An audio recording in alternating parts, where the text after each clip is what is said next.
L'armée irakienne est parvenue à libérer presque entièrement la ville de Ramadi en Irak. C'est une nouvelle perte pour l'État islamique, mais il y a encore loin avant de récupérer tout le territoire conquis par les djihadistes dans ce pays. Maël Benoliel.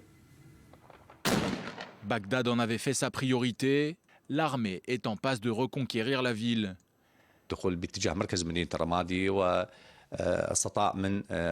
Nous sommes rentrés dans Ramadi et nous continuons d'avancer. Nous avons tué des dizaines de combattants de l'EI et détruit de nombreuses caches d'armes. Après être arrivés jusqu'au centre-ville de Ramadi ce mardi, les forces irakiennes traquaient ce mercredi les derniers djihadistes de l'État islamique.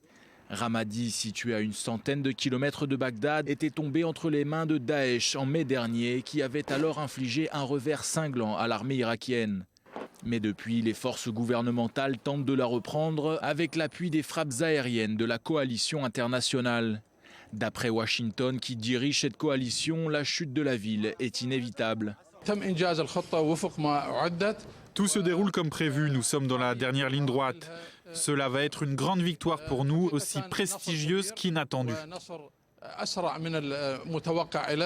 Cependant, des milliers de civils se trouvent toujours pris au piège dans la ville, alors que l'armée a fait larguer des tracts demandant aux habitants de fuir.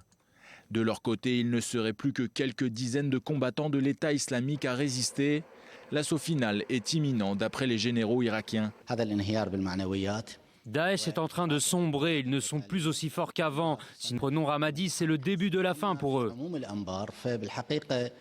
Selon certains observateurs, Daesh aurait perdu en 2015 près de 15% de l'ensemble des territoires conquis en 2014 en Syrie et en Irak. La zone contrôlée par les djihadistes de l'EI se serait réduite de 12 800 km² ces derniers mois. Même si, à l'heure actuelle, le groupe terroriste contrôlerait encore près de 78 000 km² de territoire.